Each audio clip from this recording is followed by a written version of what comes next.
Una teología del amor.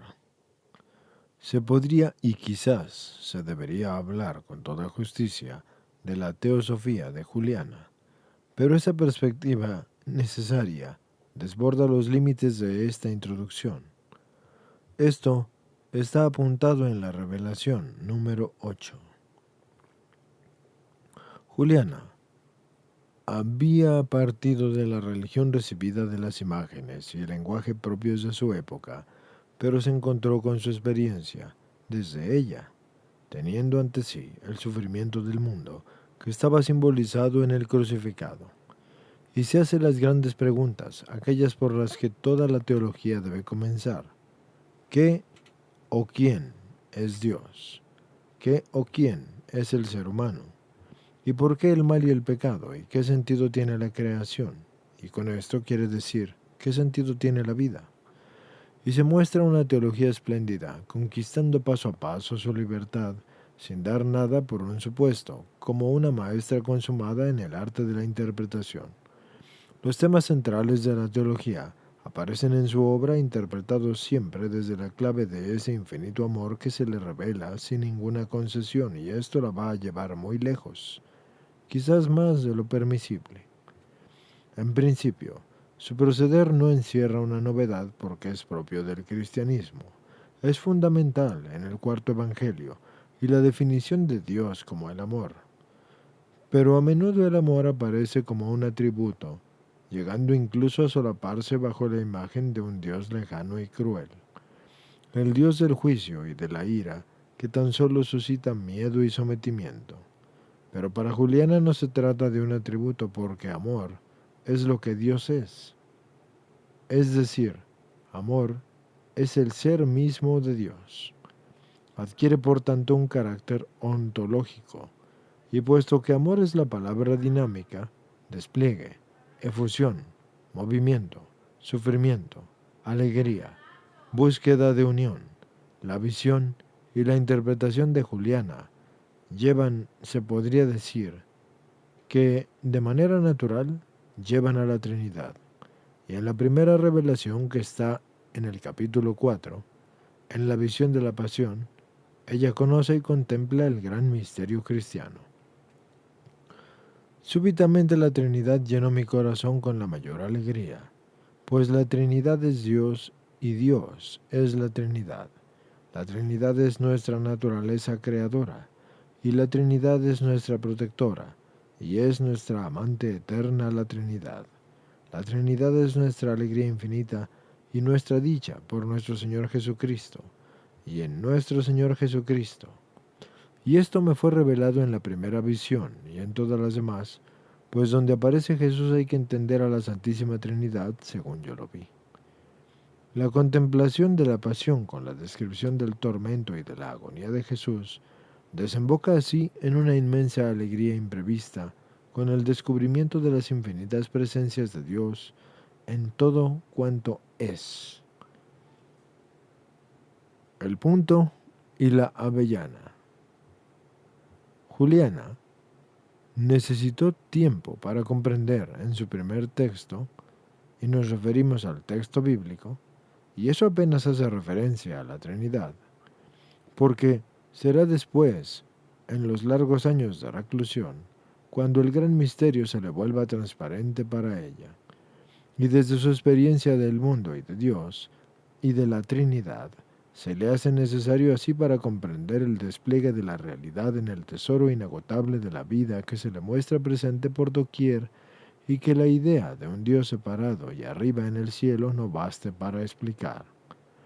Así que aplicará entonces el dinamismo sin límites de la divinidad trinitaria para transmitir así la riqueza de su experiencia y la inmensidad de ese Dios que ninguna explicación ni ninguna palabra podía encerrar, utilizando todos los medios a su alcance, su razón y su imaginación, y sus figuras retóricas y sus metáforas y sus símbolos, y el enorme caudal de una tradición que encierra riquezas insospechadas. Ya en la primera visión, al contemplar el rostro agonizante de Jesús, Juliana descubre la estructura crística de la realidad y pone sumo cuidado en precisar que donde digo Jesús, hay que entender así a toda la Trinidad. Esto lo dice en el capítulo 4. Y el mundo se le muestra frágil y pequeño y amenazado, y no mayor que una avellana, así como una pequeña nada. Esto lo dice en el capítulo 5. Pero amado y protegido y penetrado por la divinidad que es su raíz y su origen y su fondo y su fundamento. Juliana tiene una tercera visión, especialmente iluminadora, cuando dice, vi a Dios en un punto, y todo lo que eso conlleva, y vi que está presente en todas las cosas y todo lo que eso conlleva, y Él hace todo lo que se hace. Él está en el centro de todo, y Él es todo. Y esto lo dice en el capítulo 11. Por tanto, Dios es la vida, de todo lo que es el aliento, de todo lo que respira, de toda la energía, y es la fuerza con la que todo se mueve. Dios no está lejos ni separado ni afuera, pues no puede haber un afuera de Dios. Y Juliana exclamará más de una vez maravillada, así yo le veía, y le buscaba, y le tenía, y me faltaba. Y Dios está presente en todo momento y en todo lugar aquí y ahora, y lo estuvo siempre, y lo está, y lo estará. En la experiencia visionaria, Juliana conoce la simultaneidad de todo lo que existe. El tiempo es una perspectiva, pero no la única. Y en el tiempo visionario y el espacio se ofrece la riqueza de la diferencia en la simultaneidad. Y no se trata de una ausencia de tiempo, sino de un ahora continuo y dinámico en movimiento. Esta experiencia marcará ya toda su teología, que establece así una paradójica visión de la realidad en la que los planos coexisten sin oponerse. Por una parte, la creación es, por así decirlo, anterior a la misma creación, porque primero tuvo lugar esta en la mente de Dios, y luego Dios nos creó a todos en un solo tiempo, al mismo tiempo, y en nuestra creación nos incorporó y nos unió a sí mismo. Es por esta unión que somos conservados tan puros y nobles como lo fuimos cuando fuimos creados. Esto está en el capítulo 58. Y por otra parte, la creación continúa produciéndose, la quiebra de los mundos separados, y la divinidad en todo esto está presente en lo creado, y lo creado vive en la divinidad. Por eso Adán es para Juliana los seres humanos de todos los tiempos en cada instante de su vida, pero también Cristo que es el Hijo y es el amor infinito que toma la forma en el tiempo, en la historia, en la carne, para llegar y volver a su principio. Es la alegría sin fin. La salvación no es un acontecimiento externo, pertenece a la dinámica del amor y de la vida. Nuestra identidad, nuestra substancia es Jesús, es decir, la Trinidad, a cuya imagen fuimos creados. Estamos incorporados y tejidos en la divinidad, y la divinidad es nuestra naturaleza. Y yo no vi ninguna diferencia entre Dios y nuestra sustancia, sino como si todo fuera el mismo Dios. Y esto lo dice en el capítulo 54, porque todo está entrelazado, y se trata de un acontecimiento cósmico que todo lo incluye, la creación, la encarnación, la pasión, la muerte, la resurrección. Pues cuando Adán cayó, el Hijo de Dios cayó, y el momento de la caída de Adán es entonces ya el momento de la salvación. Y en esa salvación todo está incluido, pues el Hijo de Dios iba a excusar a Adán de toda culpa y con todo su poder lo sacó del infierno. En definitiva, Juliana está hablando de la divinización de los seres humanos en la más pura tradición patrística de volver a ser con Dios, cuando en realidad nunca se dejó de ser en Dios. Expresa así su experiencia de que el tiempo de la historia no es el tiempo de Dios, porque en palabras de Eckhart, en la eternidad todas las cosas están siempre presentes. El sufrimiento, el mal y el pecado. Pero la historia continúa y en ella el ser humano se dirige libremente hacia su destino a oscuras, sin conocerlo y a costa de grandes sufrimientos. Y de ese sufrimiento es símbolo privilegiado la agonía de Cristo, que está asombrada, y que también asombrada contempla Juliana, como la pasión y la agonía, porque esto es también nuestra pasión y nuestra agonía. Y dice, vi una gran unidad entre Cristo y nosotros, pues cuando Él sufría, nosotros sufríamos, y todas las criaturas capaces de sufrir sufrían con Él. Es decir, todas las criaturas que Dios ha creado para nuestro servicio, el cielo y la tierra, y todo lo que conlleva. Y cuando Él desfalleció, ellos desfallecieron con Él según su naturaleza, y todo lo que conlleva. Y así, aquellos que eran sus amigos sufrieron dolor a causa del amor, y toda la creación en general sufrió. Y esto está en el capítulo 18. Mientras la historia y el tiempo continúan, Jesús, resucitado, sigue sufriendo con nosotros. Esto lo dice en el capítulo 20. Los temas se van entrelazando, como entrelazada es la realidad, y así, un capítulo tras otro, la visión es analizada desde los ángulos distintos, desde un deseo creciente y desde un deseo aumentado, y a través de la oscuridad y de la negrura, de manera secreta y escondida, y todo resplandece de belleza, y Juliana escuchará en la revelación: mira, yo soy Dios. Mira, yo estoy en todas las cosas. Mira, yo hago todas las cosas. Mira, yo nunca retiro mis manos de mis obras y no las retiro jamás. Mira, yo conduzco todas las cosas hacia el fin que yo he ordenado para ellas. Antes del comienzo del tiempo, con el mismo poder, sabiduría y amor con que las creé. ¿Cómo alguna de ellas podría ser mala? Así fue sondeada mi alma, poderosamente, sabiamente, amorosamente, en esta visión. Entonces vi, en verdad, que debía asentir con gran reverencia y alegría en Dios. Y esto lo dice en el capítulo 11. Y no se trata de un optimismo superficial. Juliana será arrebatada a una alegría sin límites, pero también volverá una y otra vez a la angustia y el sufrimiento. En repetidas ocasiones, escuchará las palabras de Jesús cuando dice todo acabará bien, pero no obstante pregunta y discute con Dios sobre todo aquello que la inquieta, y las conversaciones duran horas si nos atenemos a la extensión que ocupan en el texto. Una de sus grandes preocupaciones es el pecado, porque dice, me preguntaba a menudo por qué la gran sabiduría de Dios no había impedido el comienzo del pecado, pues entonces me parecía que todo habría estado bien. Tendría que haber rechazado con todas mis fuerzas este pensamiento, y sin embargo lloraba y me entristecía por ello, sin razón ni medida, y Jesús respondió, el pecado es necesario, pero todo acabará bien, todo acabará bien, y cualquier cosa, sea cual sea, acabará bien. Esto lo dice en el capítulo 27. Así que Juliana no acaba de estar satisfecha y se empeñará en ver y en comprender. Dice, pero no vi pecado, pues creo que el pecado no tiene sustancia y no participa del ser.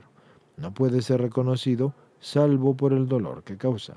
Si el pecado del que sufrimos las consecuencias tuviera ser, entonces éste estaría en Dios, pues todo lo que es participa en el ser de Dios, y Dios no es el mal. Y si el mal tuviera, entonces se habría dos dioses, y nada puede haber fuera de Dios, que es el amor infinito, y así, visión e interpretación se van alimentando e iluminando mutuamente. Un problema mayor es el de la condenación eterna. Este le inquieta, y le inquieta también que la doctrina dice una cosa y la revelación del amor otra.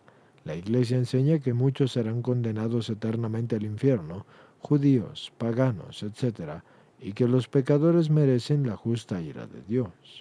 Y esta dice así: y siendo esto así, me parecía imposible que todo pudiera acabar bien, como nuestro Señor me reveló en aquel tiempo, y no tenía más respuesta como revelación de nuestro Señor que esto: lo que es imposible para ti, no lo es para mí. Yo preservaré mi palabra en todas las cosas, y haré que todo se transforme en bien. Y esto lo dice en el capítulo 32. Esta revelación ocupa numerosos capítulos en los que todas las grandes preguntas desfilan ante nosotros. Juliana quiere ver el infierno y el purgatorio y contemplar con sus ojos aquello que no puede dejar de contradecir su experiencia. Pero a pesar de todos mis deseos, No puede ella ver nada de ellos. Así que verá sin embargo que el diablo no tiene la última palabra y no puede hacer el mal que desea, pues su poder está completamente encerrado en las manos de Dios y en la voluntad de Dios, y esto lo dice en el capítulo 13. Se inscribe así en la vieja tradición bíblica que encontramos en el libro de Job, donde Satanás actúa siempre con el permiso divino. Por otra parte, mi insistencia la llevará a comprender la característica principal de lo que llamamos el infierno, o el abismo más hondo en el que puede caer el ser humano cuando siente que todas las esperanzas se quiebran y se experimenta sin suelo y sin luz, porque el infierno es un dolor diferente, porque es desesperación. Y esto lo dice en el capítulo 17. Y Juliana sigue preguntando impaciente, cuando no encuentra respuesta, hasta reconocer casi rendida que las revelaciones que recibe manifiestan la bondad de Dios y hablan poco del mal, y eso lo dice en el capítulo 33. Nada escapa pues a la mirada y a su deseo. Así que volverá una y otra vez a la visión maravillosa del amor en busca de consuelo, pero es incapaz de olvidar el terrible sufrimiento que provoca el pecado, y grita hasta que el mismo Jesús le hace saber que es Él, la divinidad, el fundamento de su grito, de su deseo, de su oración. Y esto lo dice en el capítulo 41. Dios no puede perdonar, no hay ira en Dios. La gran contradicción que experimenta Juliana es la de cómo conciliar esta revelación con la enseñanza de la Iglesia. Bien es verdad que existe una larga tradición cristiana que anduvo esos caminos, pero lo es también que no es esa la tradición oficial. En el discurrir de las visiones se va afianzando su conocimiento de ese amor que es Dios y tendrá que admitir de manera provisional que existen dos juicios acerca de los seres humanos. Uno es el juicio superior de Dios y dice una cosa, y otro es el juicio inferior de la Iglesia que dice otra. El juicio de Dios procede de su amor infinito, y ese es ese juicio amable y suave que me fue mostrado en aquella bella revelación, en la que yo le vi que Él no nos imputa ninguna clase de culpa. No puede quedar plenamente consolada debido al juicio de la Santa Iglesia, que yo había conocido anteriormente y estaba continuamente ante mis ojos. Me parecía que por ese juicio yo debía reconocerme necesariamente pecadora, y el mismo juicio me llevaba a comprender que los pecadores merecen a veces el castigo y la cólera. Ahora bien, yo no podía ver nada de ello en Dios, y por eso mi deseo era mayor de lo que pueda o se sepa expresar debido al juicio superior que el mismo Dios me reveló al mismo tiempo y que yo debía aceptar necesariamente. El juicio inferior me había sido enseñado anteriormente en la Santa Iglesia y en consecuencia no podía ignorarlo de ninguna manera. Esto lo dice Juliana en el capítulo 45, pero recordemos que estas son también opiniones de ella. Merece la pena leer la larga reflexión de Juliana sobre esta revelación.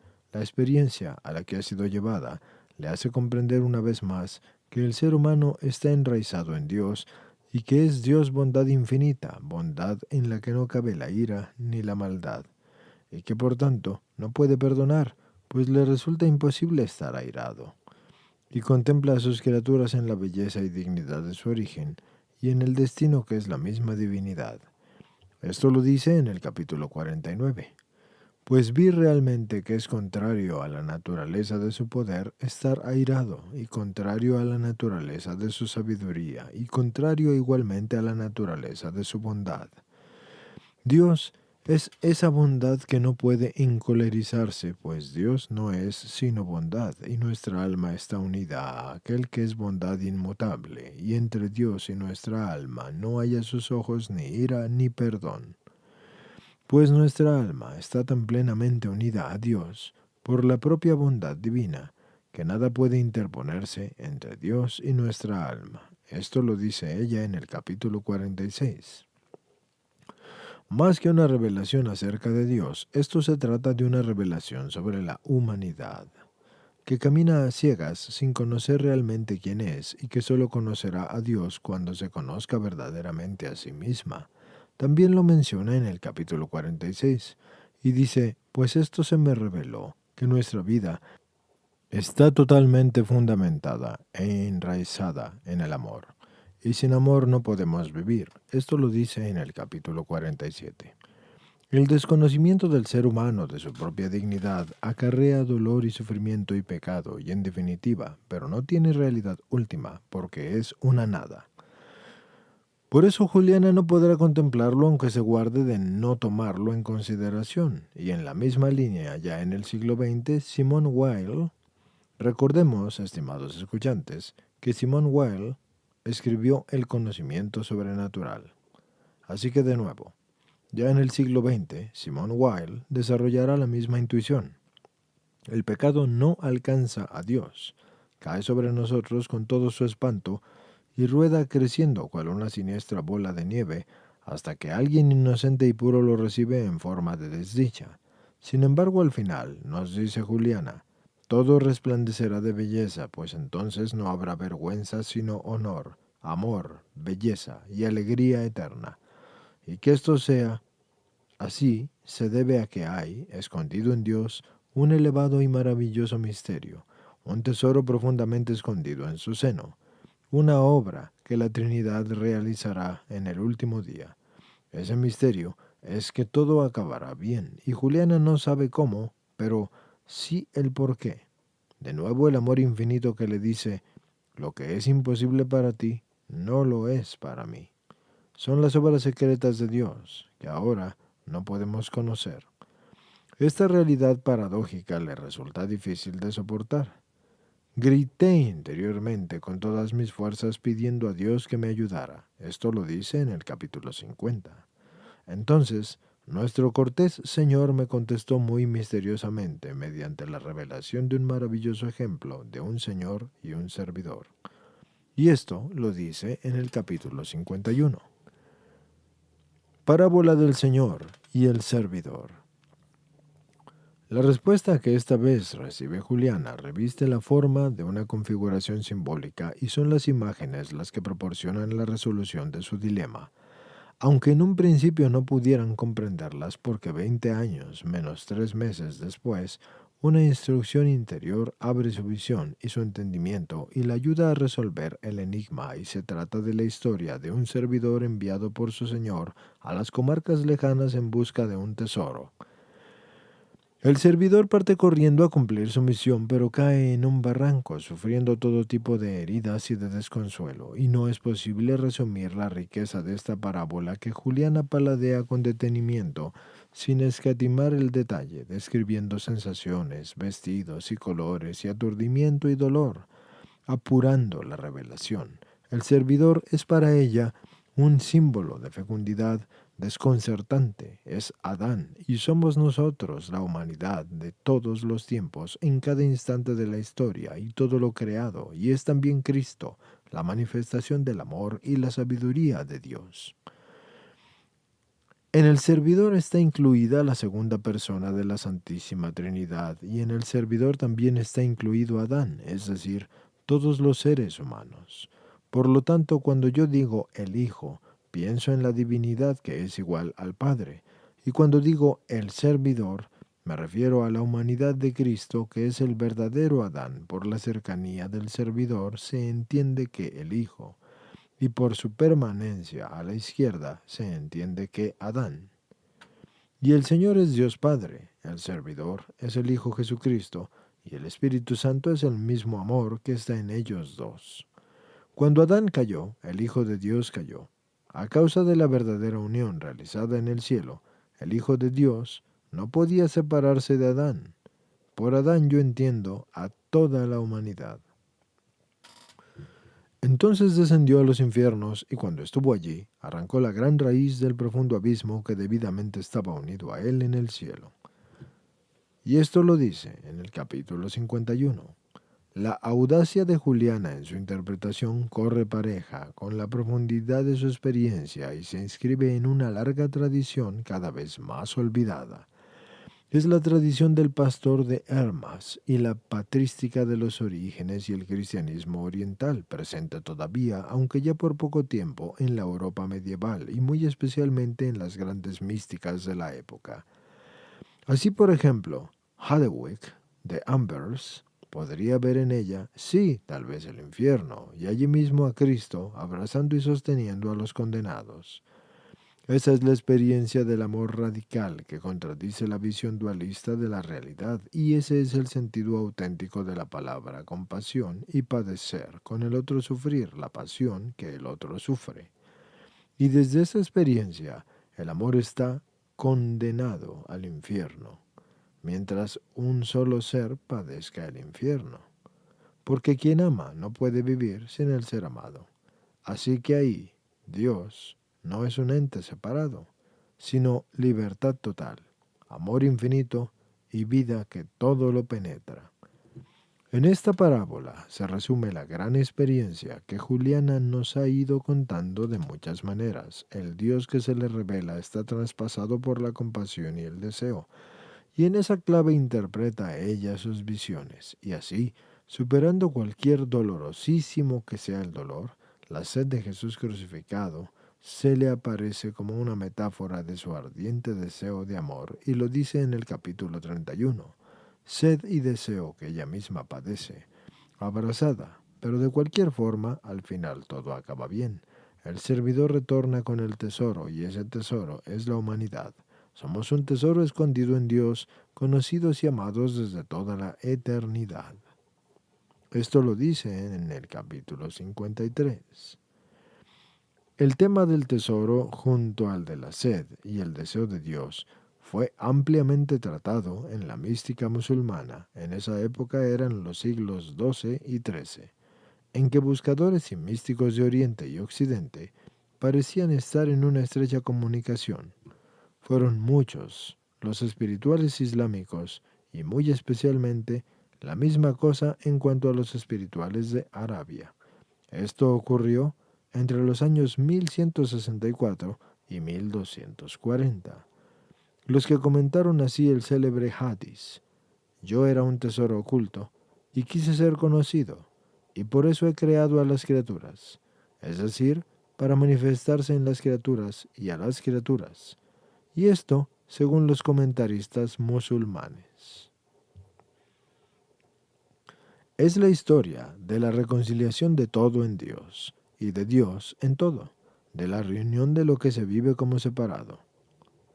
A este respecto es importante señalar que en el inglés actual la palabra utilizada por Juliana para referirse a este movimiento es atonement, traducida habitualmente al castellano por expiación. Sin embargo, en el inglés del siglo XV permanece en su sentido etimológico, at-on-ment, hacerse uno, reunir, reconciliar, at-on-ment. En definitiva, es el juego y el despliegue de la Trinidad, en el que toda la vida participa, y la distancia que media entre las dos creaciones. Esto lo dice en el capítulo 10. La reunión, at one man, atonement, at one man. Debemos alegrarnos grandemente de que Dios habite en nuestra alma, y debemos alegrarnos más aún de que nuestra alma habite en Dios. Nuestra alma es creada para ser la morada de Dios, y la morada de nuestra alma es Dios, y Dios es el ser increado. Es gran inteligencia ver y conocer interiormente que Dios, que es nuestro Creador, habita en nuestra alma, y es una inteligencia mayor ver y saber interiormente que nuestra alma, que es creada, habita en Dios, en la sustancia, sustancia por la cual a través de Dios nosotros somos lo que somos. Esto lo dice en el capítulo 54. La descripción de Juliana de ese camino de reunión del viaje de los amantes es impresionante. Dios, el amor infinito, moviéndose y desplegándose en el tiempo para unirse a su amor, y nosotros todos, amadores a tientas, buscando y andando y cayendo y movidos todos también. Dios por el anhelo ardiente del amor, y por el deseo, y por la pasión, y pasión compartida, y libertad apasionada, etc. Ese es el secreto del tesoro que somos, la belleza que encerramos y que encierra el mundo, y que encierra y trasluce todo, aunque ahora, y a ciegas, seamos una mezcla de nada y de Dios, y de dicha y de desdicha, y de ventura y desventura, y de ser y no ser, y de tristeza y amor, y de luz y obscuridad, y de sombras.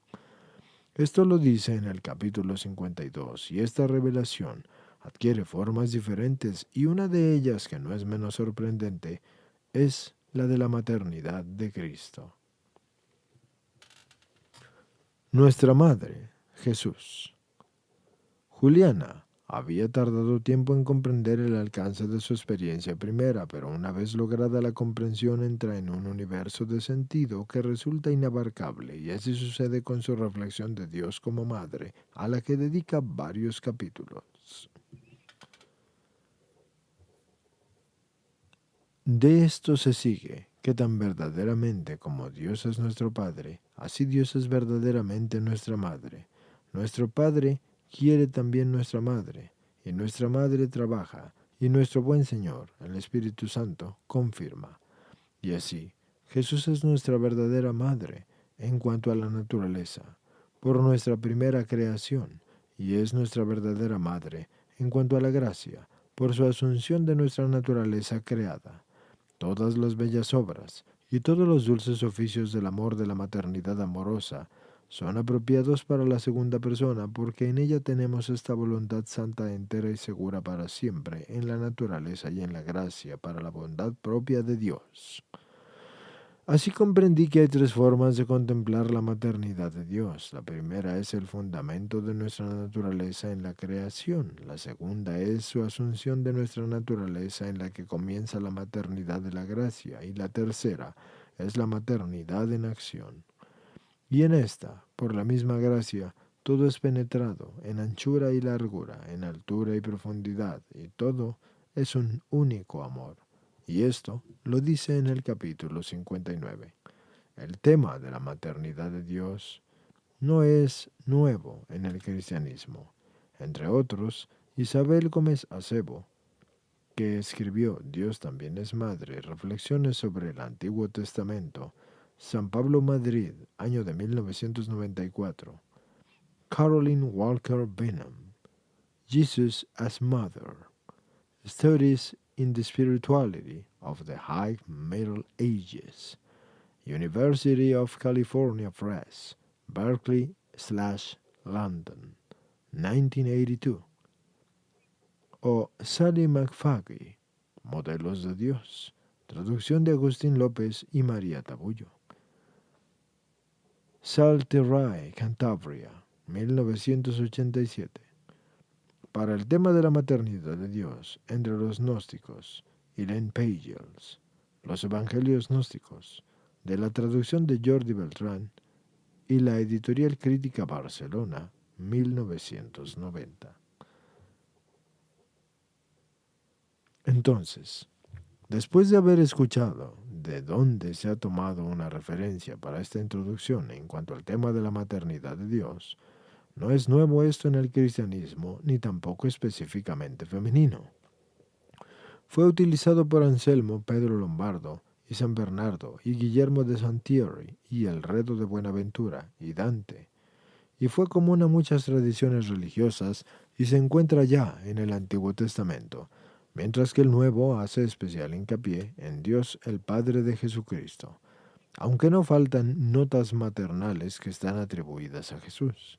Mateo 23, 37, Juan 19, 34, y en los primeros siglos del cristianismo alcanzó cierto auge, especialmente en los grupos gnósticos. Pronto, perseguidos, y también en algunos padres de la Iglesia, como por ejemplo Clemente de Alejandría de la Edad Media, que aparece con mayor frecuencia, y ejemplo de ello también son San Bernardo, Eckhart, Santa Matilde, Santa Brígida de Suecia, Santa Catalina de Siena, etc. y muy especialmente la escuela cisterciense, que abundará en la idea de nuestra Madre Jesús como símbolo de la ternura y el amor acogedor.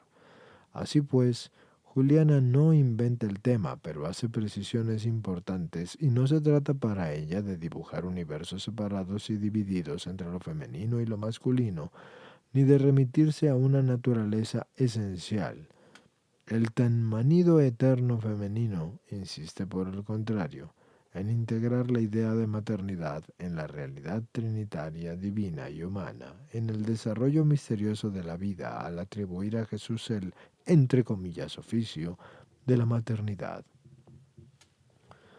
Ya más allá de la piedad habitual en su época y su comprensión, está estrechamente unida a su teología de la creación y la salvación, que interpreta, pero no como actos separados de Dios, sino pertenecientes al mismo proceso y al despliegue de la divinidad. Jesús Cristo es nuestra madre, porque de Él nacemos y en Él renacemos creados en Cristo y estamos habitados por la divinidad y habitamos en la divinidad y somos Trinidad creada. Dios, que hace todo lo que se hace y que da vida a todo lo que vive, es esa misma vida que da, y así, al morar en nosotros, hace que todos nosotros como hombres y mujeres poseamos el atributo de la maternidad a su imagen y semejanza. Y también a imagen y semejanza de Jesús.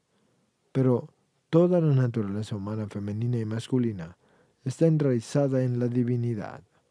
Por otra parte, característica de la maternidad, entonces no será para ella la pasividad o la mera receptividad, sino que por el contrario es una actividad salida de sí, es una libertad, una sabiduría, un amor, y tan convencida está de la autoridad de sus palabras, que así como en el Evangelio se dice, a nadie llaméis Padre, entonces extenderá esta precisión a la palabra Madre. Esta hermosa palabra, madre, es tan dulce y amable en sí misma, que verdaderamente no puede decirse de nadie o de nada, excepto de Él y a Él, que es la verdadera madre de la vida y de todas las causas. A la propiedad verdadera de la maternidad pertenece la naturaleza, el amor, la sabiduría y el conocimiento. Y todo esto es Dios. Esto lo dice en el capítulo 60.